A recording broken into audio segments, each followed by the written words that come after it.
The vibration of change, that magical place where life shifts from struggle to ease, from stagnation to forward movement, from old ways of being to new ways of becoming. Yes, it can seem rather elusive to get there, but when you are in it, you feel it down to your very core, and it can positively affect everything in your life, from your relationships to your health and well-being, from your career path to your abundance, from the quality of your inner connection to the fullness of your self-expression. Here on the Christine Upchurch Show, we explore ways to get into that vibration of change with experts in the fields of consciousness, psychology, spirituality, health, healing, and science. Are you ready to step into your vibration of change? Hello, everybody. Welcome.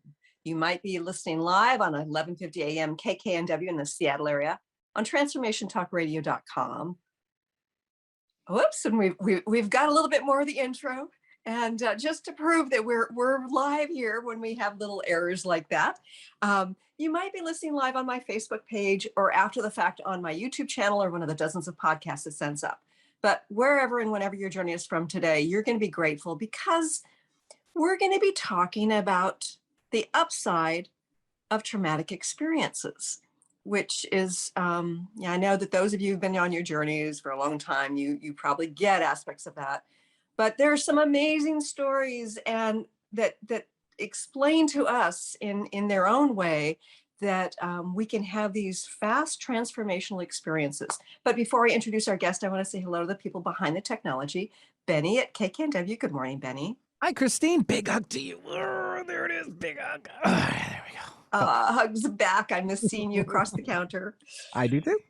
And hello to Jacob at TTR. Good morning, Christine. How are you today? Doing well, thank you. I can't believe it's almost Thanksgiving here in the US. I know, crazy. Yeah, it is. You know, I think that what we're going to be talking about today is a very important topic. And I think people pay lip service to it sometimes, but we're going to take a deeper dive into this with our guest today, Steve Taylor, PhD. He is the author of several books, including the book called Extraordinary Awakenings, When Trauma Leads to Transformation. He's a senior lecturer of psychology at Leeds Beckett University. He's the past chair of the transpersonal psychology section of the British Psychological Society. He has published, more than 100 articles and essays in academic journals, magazines. He blogs for Scientific American, which I find fascinating, as well as Psychology Today. I would like to welcome our guest today, Dr. Steve Taylor. Hi, Steve. Hi, Christine. Great to be with you. It's so nice to have you here. And I know that you've been so kind to join us here live here on a Friday evening where you are. You're in the UK, correct? That's right. Yeah, I'm in Manchester in the UK where it's very dark and very cold. Yes, yes. And, you know, I took a trip out there several years ago and got to go inside Stonehenge and went to Avebury-Henge in London. And it's funny because there's so much about England that reminds me of the Seattle area, you know, the lots of rain, the green, the rolling hills. Yeah, but I imagine this time of year it's dark and dreary, just like Seattle. Yeah, a bit like that, but I kind of like it as well. I like the rain actually. I'm quite unusual because I actually like rain. I like the freshness and the vitality of rain. You know, how it brings growth and new life. And speaking of dreary things that bring growth and new life, it's a perfect segue. You know, I'm so fascinated by how some people can face some of the worst in life. And instead of feeling victimized or stuck or giving up, they actually use their experience to their advantage to transform. Can you share a little bit with our viewers and listeners why it is you've written this book and why this has become a passion of yours? It began with my own experience, which was about 15 years ago.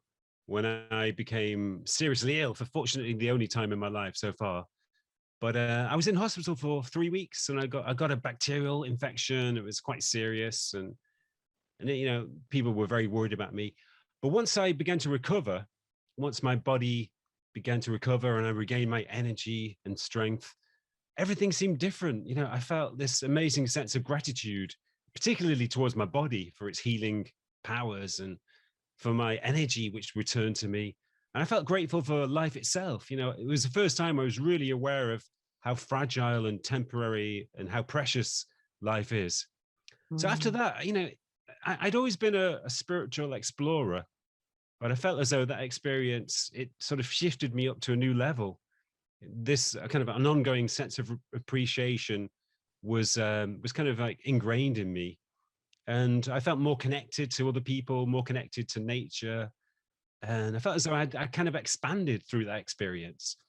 So I began to look into, how common this experience was, and I began to collect cases of it.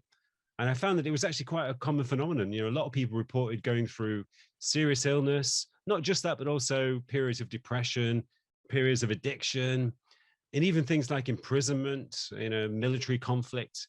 They would go through these incredibly traumatic and stressful experiences, but emerge in a kind of higher awakened state. And, that was my experience too, decades ago when I experienced the early stages of cancer. And it sort of, because of the traumatic experience of facing that, my life could be much shorter, that I wasn't, I recognized I wasn't doing what was my passion. I recognized some dysfunction in relationships. It forced me to evaluate my life in a big way. And it was the catapult. I mean, it catapulted me. That experience catapulted me to huge transformation, for which I'm very grateful. But I know that even for me, as somebody who wants to embrace these things, I felt knocked down by life. It made no sense to me. The exercising vegetarian, was facing cancer, so it's, but it's hard to trust, isn't it? When you're in the midst of it, you're hospitalized. Your mate just told you they want a divorce. You've lost your job suddenly, unexpectedly, somebody dies.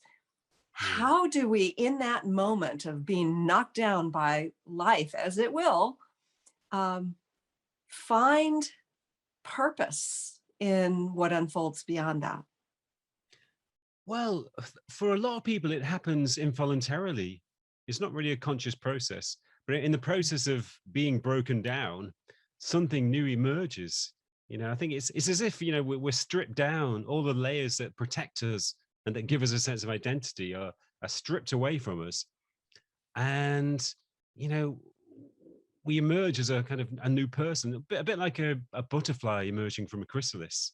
It's almost as if, in the process of breaking down, something new emerges inside us. And I think really you could think about it in terms of ego death or ego dissolution, the ego that we build up through our lives that gives us a sense of identity, that makes us feel special and important and secure. That breaks down in the midst of intense turmoil or maybe an encounter with death. But that can be a kind of liberation, when the ego breaks down, a new spiritual self can emerge in its place. Yeah, that makes so much sense, that you're letting go of ways in which you defined yourself, ways in which, like, sort of like the belief system that's created partly by our life circumstances, but partly by our attachment based on our ego. If something gets stripped away, then it no longer defines us. And I know that years ago, when I left my long-term marriage, I went from feeling like I was on this boat with a GPS, knowing exactly where I was going, to feeling like I was being tossed about while hanging on desperately to a raft, because I no longer had that definition of who I was anymore associated with that marriage, with that long-term relationship. And it's disconcerting, but it's also, as you said, it's very freeing. Yeah, I think yeah, you mentioned the word attachment, and I think that is a lot to do with it. I think, we get our sense of identity and security from attachments. So that's Mhm. obviously attachments to people, but also attachments to status and success, achievement, to our roles in society, and also to our ambitions for the future, to our beliefs about the world. You have all Mhm. these attachments in place, and you think, yeah, I know who I am. I know where I'm going and what I'm supposed to be doing. And Right. you feel confident and secure, and you know, but then there's a bereavement or a divorce or period of depression or addiction or whatever it may be. All Mhm. of those attachments, they're suddenly broken down, and you think, where am I? Who am I? Where am I going? I'm not who I thought I was. I'm not living the life I thought I was living. And Mhm. that's very disorientating, as you described. But Uh-huh. also, it's after the initial turmoil and disorientation and confusion, then when things begin to settle again, there's a feeling of liberation, because the attachments which give you identity are also constricting. They cover up your authentic self. Mm. And when they're taken away after the confusion, once the dust has settled, then your authentic self begins to shine through, and you have Mhm. a deeper and stronger sense of identity. Yeah, I love that. It's kind of like on, in the 3D realm, it seems paradoxical that stripping away identity leads to a deeper identity. But Yeah. but it's really more about the stripping away the false identity, the ego-based identity, to find your way and connection to our true identity. I think so. Yeah. I mean, in the people I interviewed in my book, it was almost as if there was a kind of latent, spiritually awakened self, which was there inside them, waiting to emerge. And it just, while the normal ego was in place, it couldn't express itself. There was no space for it to emerge. But once the normal ego broke down, then there was suddenly this space inside them, and this latent awakened self would emerge like a chick hatching from an egg, and it would Mm. become their normal self. It would just establish itself in place of the old ego. So they almost they sometimes spoke of it as feeling as if they were new people living in the same body, because there was Mm. such a distinction between their old self and their new self. Steve, I think that when we talk about transformation, think about like, going and working out, going to the gym, or getting out the free weights several times a week, and jogging or whatever it is, like that transformation, have it in our minds that transformation takes repetition, takes time.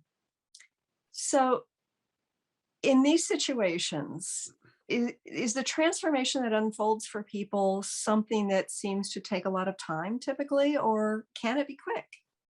It can be both. I think in most cases that I investigated, it was very sudden and dramatic, but it could Mm. happen very slowly over many years. For example, I spoke to a couple of soldiers who had experienced spiritual awakening over many years of being exposed to the trauma of combat and the danger of dying.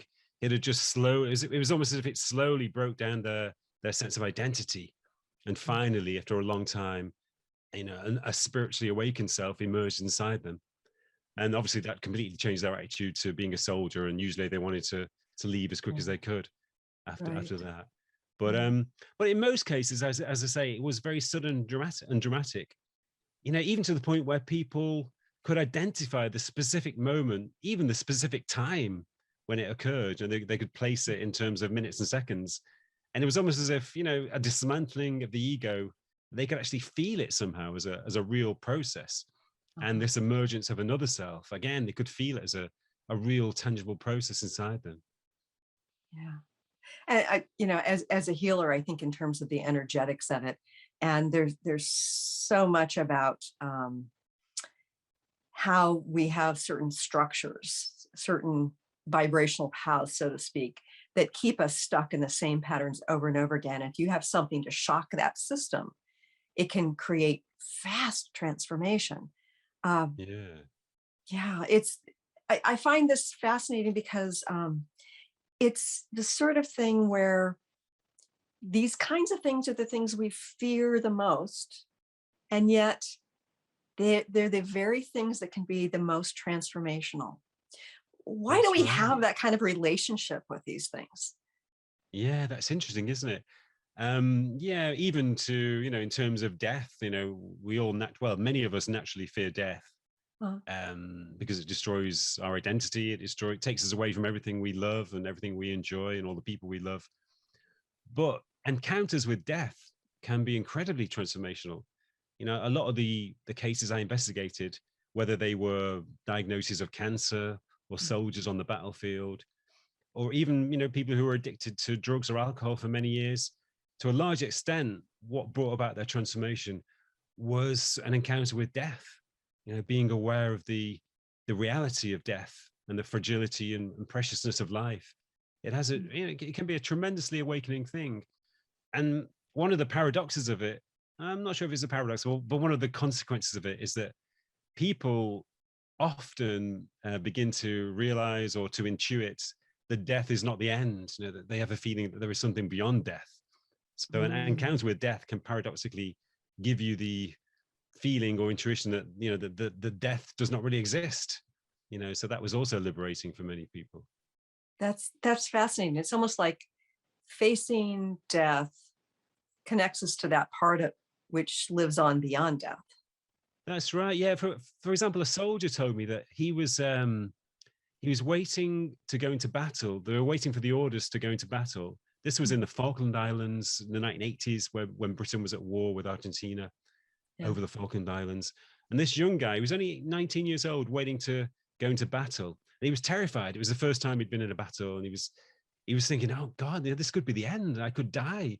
I don't want to die. He was suddenly thinking about his family and the people, his friends. He just kept thinking, I don't want to die. I don't want to die. And he was thinking, what can I do? Can I pretend that I'm dead now? Can I pretend that I'm injured, stop to get out of fighting? But all of a sudden, this tremendous wave of peace washed over him. And he felt suddenly released from any anxiety. And he had this feeling that there was something inside him which was beyond the physical, which is beyond death. So he had this sense that in some way, and even if he physically died, something would remain, something would continue. And he was only a young kid, and he didn't really know what to make of it, but he just, he really savored this feeling of liberation and freedom and surrender. Mhm. Oh, you said that F word, freedom. It's again, it seems paradoxical, but it sounds to me like you're talking about releasing the attachment, the attachment of not dying. That because attachment can be in the form of things we want to keep and also things we want to push away, um, and that created freedom for him. I find that fascinating. Yeah, that's right. Yeah, it was a letting go of the fear of death, Mhm. bringing an incredible freedom. Hmm.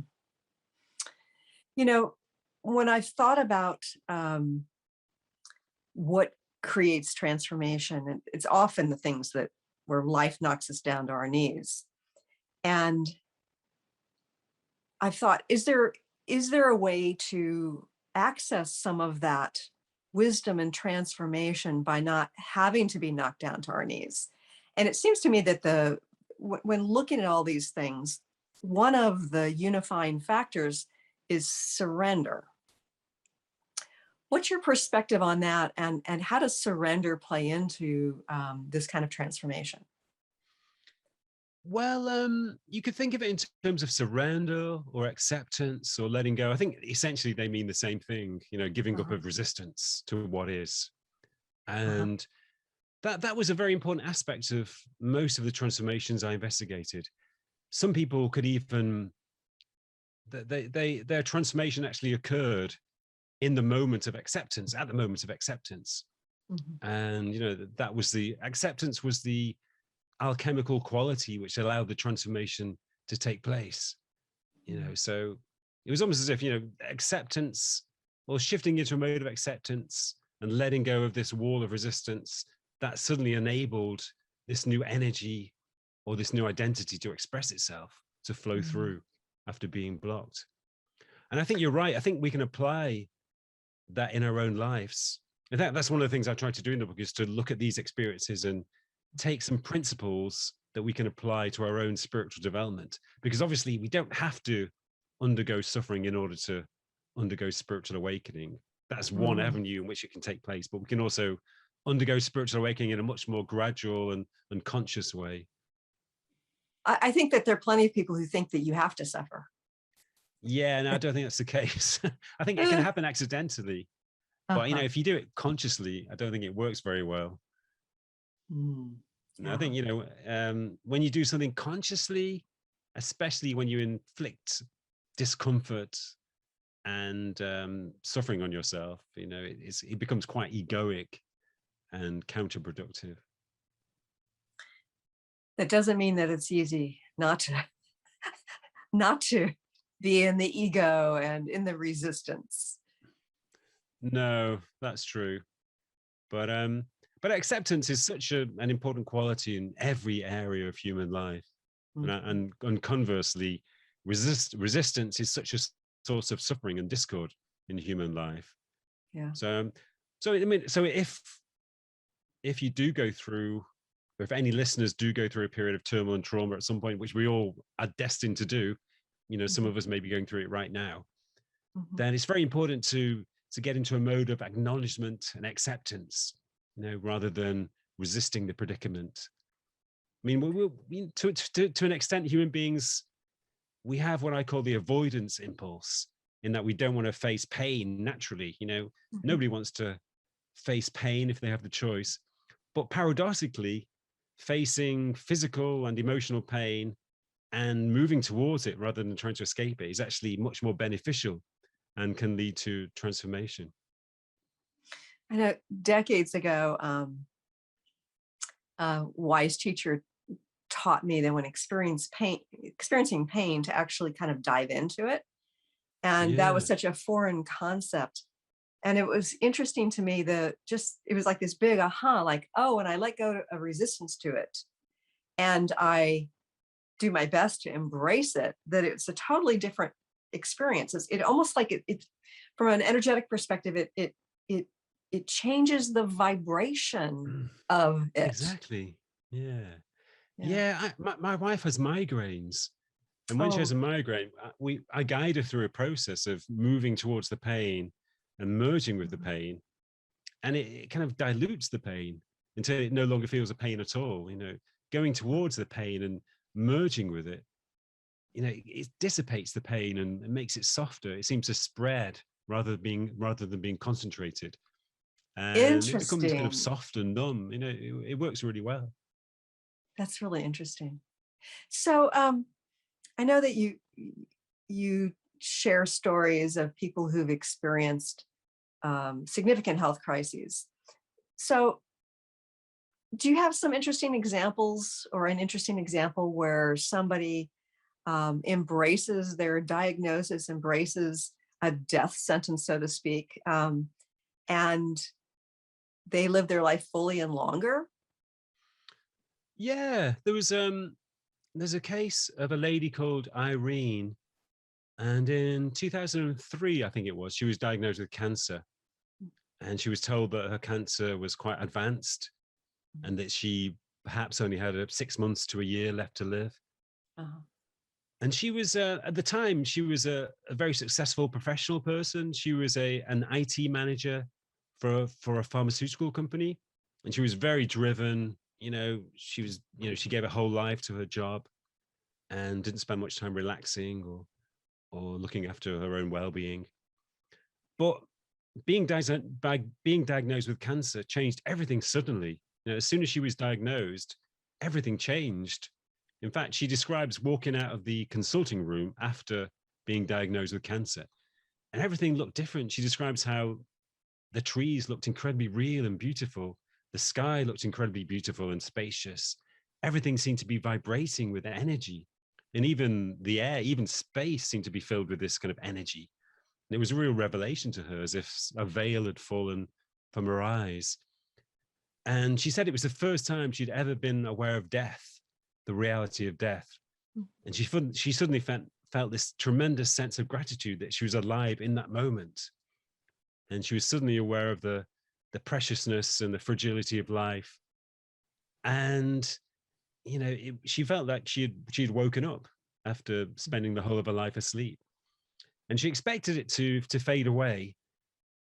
And she said it did sort of de-intensify a little bit, but it remained in a more stable and integrated way. She retained this sense of beauty and this feeling of connection and this feeling of gratitude. Unfortunately, her cancer went into remission, but she retained this awakened state. It became her normal state, and it changed everything. She gave up her job. She felt that she couldn't work in the same profession. She retrained as a therapist and a counselor, and she worked with other cancer patients at a hospital. So everything changed. And unfortunately, the sad aspect of the story is that 13 years later, her cancer returned, and she died a few years ago. But I spoke to her not long before she died, and she felt incredibly grateful to have spent 13 years in this heightened, awakened state. So obviously, she would have liked to have lived for longer, but she was really intensely grateful that she'd spent such a large part of her life really living, to a full potential. And I think about the difference between 13 years and 6 months to a year. Yeah. Yeah. And, one of the things that we focus on in civilization, conventional medical perspective, it's really about the quantity of life, right? Extending life. And we often don't focus on quality of life. And I remember decades ago when I was working in cancer research as a statistician, I worked on some studies that were looking at quality of life. And it's interesting because there were so many other statisticians who really didn't want to be focusing on that. It's kind of like that was like the woo. And yet to me, it's like, if you introduce a new treatment, then you want to know if it extends somebody's life by 3 months, what kind of quality is it? Is it worth having more toxic chemotherapy or whatever to extend life for 3 months? But we often think in terms of quantity, but really to have 6 months of being in a fully awakened state, to me seems like quite the gift. Yeah. And also, time is a strange thing. Time is not linear or regular. Time is very flexible. So if you really live in the moment, if you relish every experience of your life, if every experience is new and wonderful to you, then time slows down anyway. Days seem to last for much longer. So living 13 years in that state, is a heck of a long time. It's a whole lifetime in itself. Yeah. But when life is running smoothly and comfortably without any issues, and when everything is familiar, where everything is very routine, then time speeds by. Years can pass very quickly. So that needs to be taken into account as well, I think. So when I think about transformation through trauma, which I think isn't that what the phrase that you've coined? Transformation through turmoil. Turmoil, yes. And I think about how it can not only shift our perspective on things, it can shift the external experiences of our life. You talk about how that woman, she not only had a healing that lasted for a lot longer, but she shifted her career. What kinds of changes do people make when they have transformed through the turmoil they've experienced? There's a feeling of wanting to contribute to the world.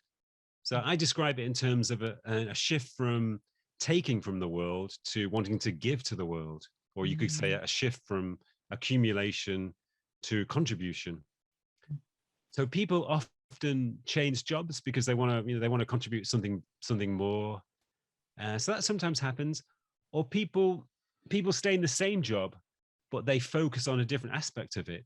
For example, one lady I spoke to, Leanne from the US, she had a transformation after a bereavement, after a friend of hers was murdered. And she was working as a practice manager at a dermatology group. And she said that after her transformation, she was no longer bothered about profit. She was no longer worried about, the monthly statistics in terms of profit, but she was really interested in making people feel comfortable and serving people and being attentive to people. So there was a shift again from, accumulation to contribution. and also relationships sometimes change. Mhm. One of the I guess negative aspects of these transformations is that relationships can break up. Sometimes there is a divorce because people change so radically that their partners feel that they're married to a different person. Right. So it can cause issues. And sometimes their old friends think, wow, what's happened to him? They think he's gone crazy. He's not Mhm. the same person I used to be friendly with. So Yeah. friendships sometimes end as well. But I guess, the positive side is that people always gravitate towards new friends, new partners.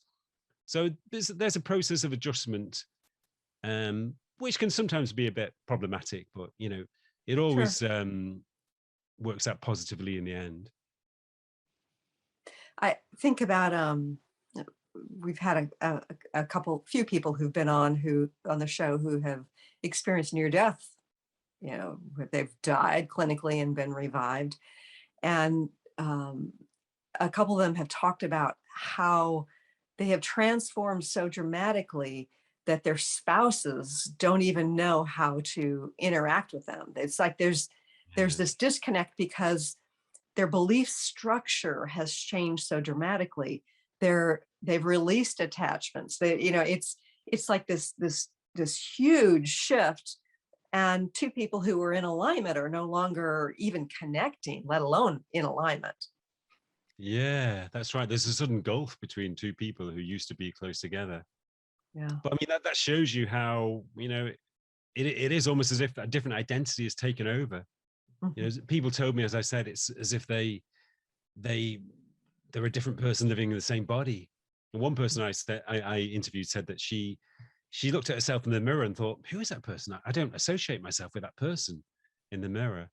And that's why in cases of addiction, I found a phenomenon which I call addiction release, which is when people who've been severe addicts or alcoholics, Uh-huh. they suddenly let go of their addictions in a seemingly miraculous way, and the only way to explain that really is in terms of a new identity taking over.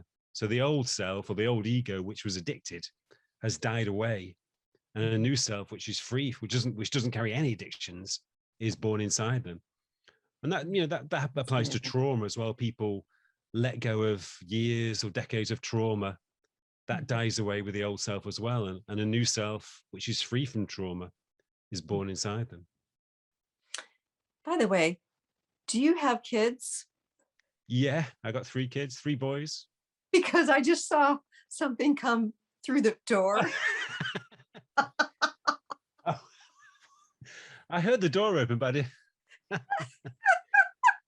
Somebody was throwing something. It's like, oh, he's definitely got children, Because if it were like a dog or something, the dog would come wagging in. But this was a little sneakier than that. Oh, right. Oh, Yeah, my wife is away at the moment, so I'm uh-huh. busy with the looking after my 3 boys. Oh, that's great. That's great. And I have cats that sometimes come and they're a part of the show sometimes. So, but anyway, it was just really cute. It's just like I saw something get tossed from behind that door. Like, oh yeah, he's got kids. Yeah. So, when you are working with somebody who is experiencing turmoil, how do you help guide them through it? I I think two of the most important qualities are acknowledgement.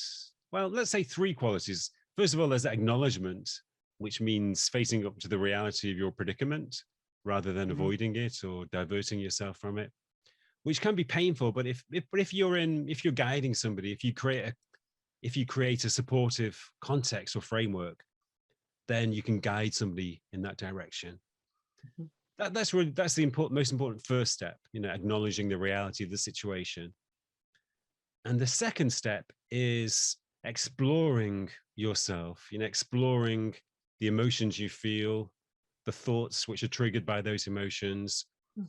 Really, that means going inside yourself, which can be quite difficult again, because, in this, in modern society, we're not really encouraged to go inside ourselves. We live Mhm. externally with Yeah. activity and distractions and entertainments.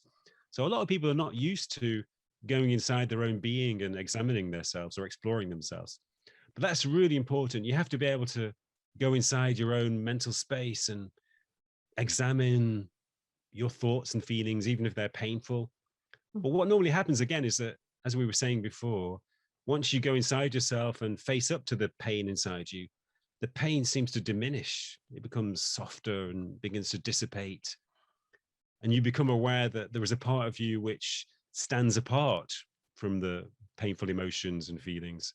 There's a part of you which witnesses them without being touched by them.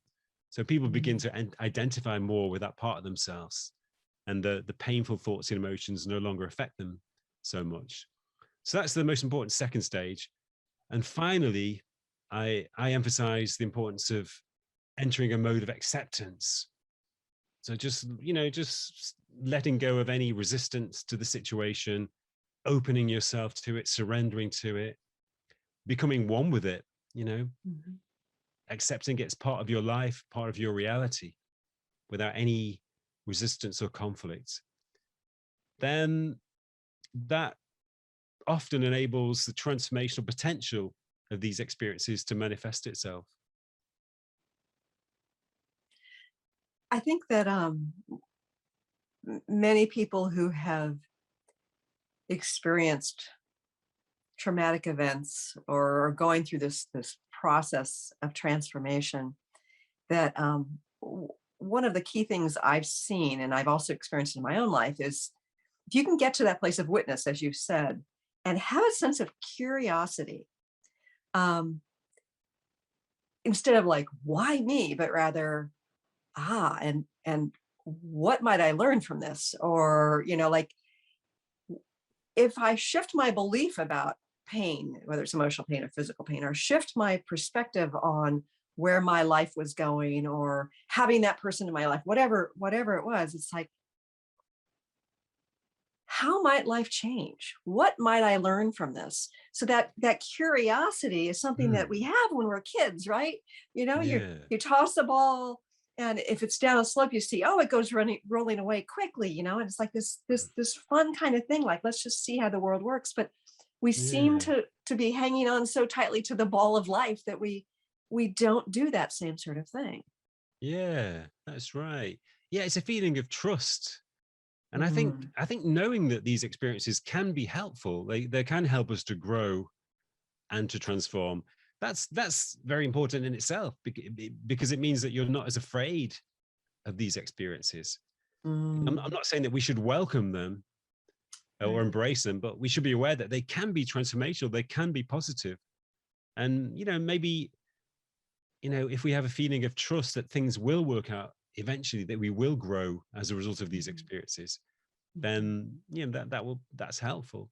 I remember a time in my life many years ago, probably about 25 years ago, when it was probably the lowest point of my life, where everything was broken down. My relationship with my girlfriend had ended.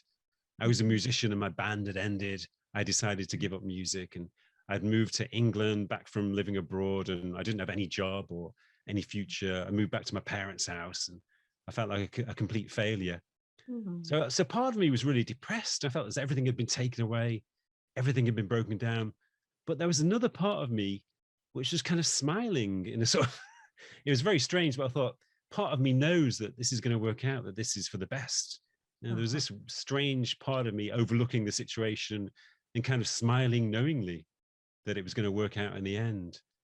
So yeah, that's interesting. I think that there are many people who are wise enough, who've read enough who know that we can grow through these difficult experiences. But I also see, for some people, they do the spiritual bypassing, like, I just have to get through it, because when I get to this other side, I will be fine, sort of thing.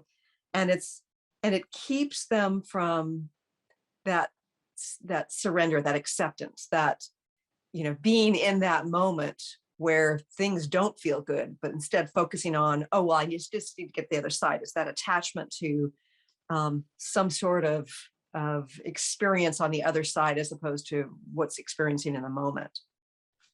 Yeah. And also maybe I find that some people, another form of spiritual bypassing is when people say to themselves, "Oh, this is an illusion. This is not real." Mhm. Some spiritual teachers say that the self is an illusion, and therefore all of the problems associated with the self are also illusions. So you Mhm. don't need to take them seriously. You can kind of think, "Oh, well, who cares? It's an illusion." So that's another Yeah. form of spiritual bypassing. But it is important to, life can be challenging, life can be messy, life can be traumatic, but it's important to accept the reality of it, in all its messiness and all its kind of drama. I'm not talking about ego dramas, but I'm talking about the traumatic challenges which life can throw at us, which is, they're just part of life. So we Mhm. need to accept them and to embrace them when they occur and to grow through them. So I know that there's been quite a bit of turmoil over the last year and a half on our planet for a variety of reasons, from people fearing sickness and death to people not wanting to be controlled to people. Sorry. That's quite all my right. son my son's being a bit noisy. That's okay. To feeling depressed because of lack of connection. I mean, there's been a lot of turmoil that has been initiated by the external reality.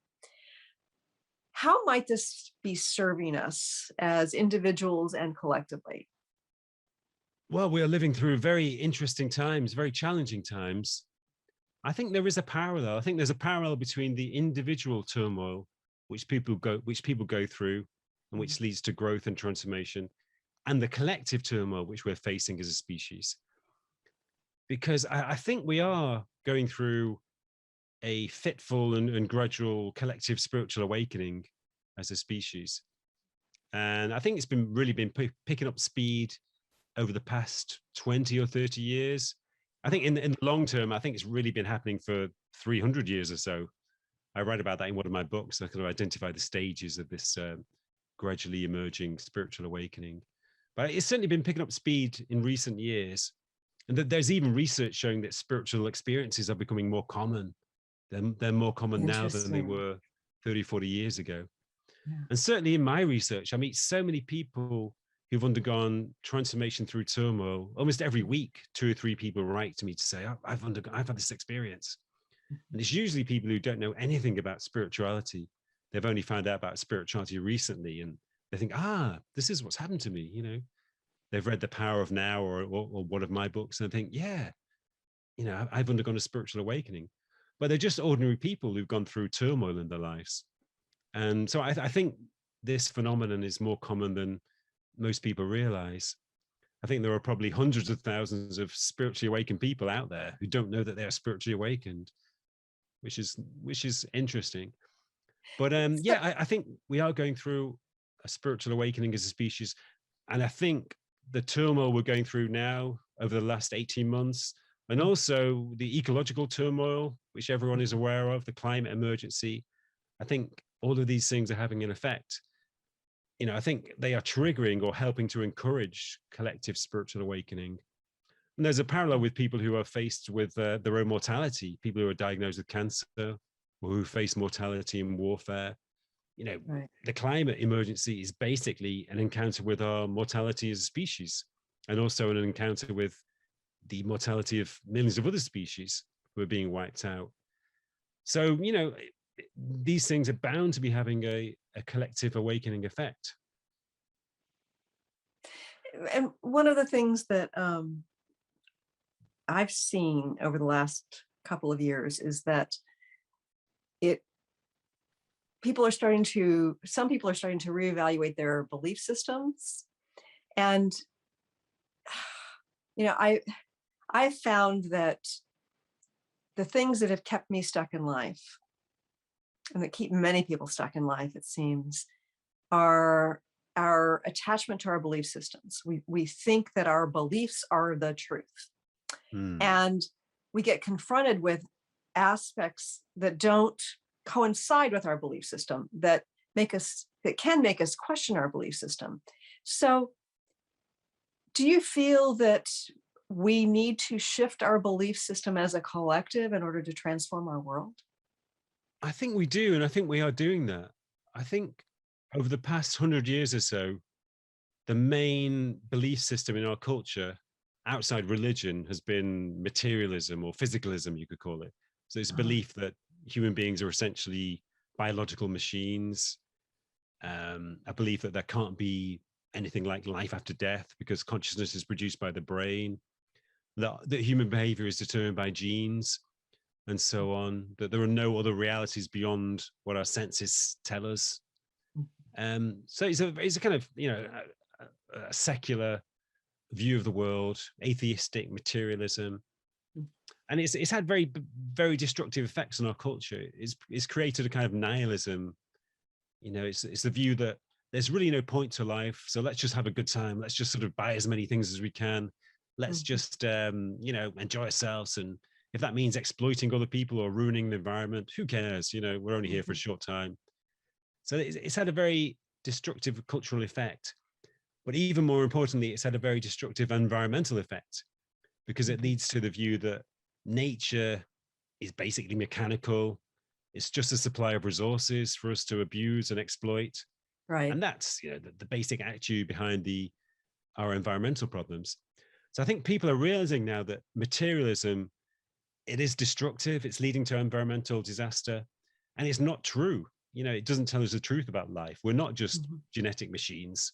Consciousness is not just produced by the brain. So even in academia, I mean, I'm a psychologist in my professional life. And even in academia, more and more people are turning towards alternative views of reality rather than materialism. So the old belief system of materialism seems to be fading away. And one of the things that I've seen over the last several decades, when people have sort of embraced a broader perspective on spirituality, you might call it the New Age movement, that there's been this, how do I put this? There's been this belief that what is going on in the physical body, what's going on in the physical world, isn't that important. It's really about this connection to that higher frequency vibration. And to me, I feel like those two aspects, the nihilism that you talk about, and this perspective that we need to just, the important thing is how we transcend the body, how we aren't of the earth.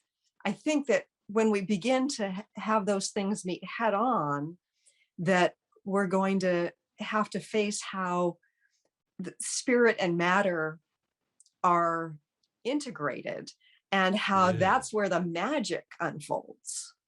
Yeah, I completely agree. I've always been very suspicious and skeptical about spiritual people who say that the world is an illusion, that only spirit is real, and the physical world is a kind of dream created in the mind of spirit. That's never rang true to me, because I've always felt that the physical world is spiritual as well. I see spirit in the physical world. I see it in my body, in everyone's body. I see it in the messiness of everyday life. I see it in the sky and in trees and everywhere. So yeah, I think you're right. We need to bring spirit wholly into the physical world, and realize that there is no distinction between the spiritual and the physical. They're one and the same. And life becomes magical. The physical world becomes magical because it is magical. It is. And I think that if you look culturally and historically, there's probably been some good reasons why those who've wanted to control the majority of humanity are the ones talking about how, you just have to behave in a certain way in order to attain spiritual gifts in the afterlife, that sort of thing. And how we have separated spirituality from the physical body, from the emotions, from it's almost like that compartmentalization, that separation is, through its design, keeping us from integrating that vibrant life force, so to speak, that vibrant connection to divine in our physical realm. And that needs to shift in my perspective. Yeah, definitely. I mean, I love Tantra. You're familiar with Tantra? You're probably familiar with Yes, Tantra. yes, Yeah. yeah. Because it's all about integrating the physical. I think the early forms of Buddhism and Hinduism believed that, that the world was either unreal or that material bodies and material things were unimportant and were there to be transcended. But Tantra was a magnificent kind of integration of the physical and the spiritual. One of the famous sayings in Tantra is nirvana and samsara are one and the same. So in other words, the kind of the spiritual world of nirvana is the same as the material world of suffering that human beings live in. You can't distinguish them.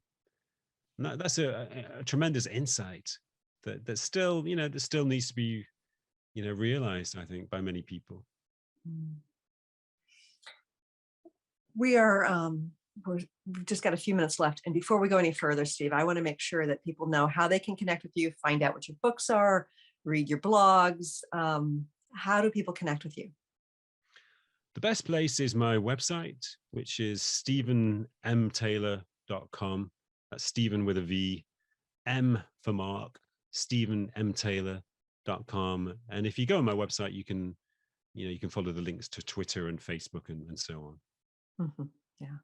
And and you've got some interesting blogs too. So yeah, I brings me back to your bio. I know I've read at least one of your articles in Psychology Today. Scientific American. I know that you do some research, but it seems to me sort of on the soft science end of things. What sort of things have you contributed to Scientific American? Well, I've written about post-traumatic growth and transformation through turmoil. So post-traumatic growth is quite a mainstream popular topic in psychology. So it's quite acceptable even within the mainstream. And I've also written about consciousness. I'm quite interested in consciousness, but as I said before, the idea that consciousness is produced by the brain, that's the standard idea in science, but it's very simplistic, and people are turning away from that idea because it just doesn't work, and there are so many problems when you look into it. And people have been studying the brain for 30 years now with scans and all kinds of different research techniques, but they haven't really got anywhere in terms of suggesting how the brain could produce consciousness. So, it's interesting now that people are looking for alternative viewpoints. And there's a philosophy called panpsychism. I've got a philosophy which I call panspiritism, which suggests that consciousness is everywhere in the universe, and the role of the brain is to pick up and to receive and transmit consciousness into our own bodies or our own beings. So I've been writing about those topics. It's kind of interesting, though. I mean, as I said before, I think there is a movement beyond materialism, and the fact that Scientific American are accepting these kind of viewpoints is a good sign.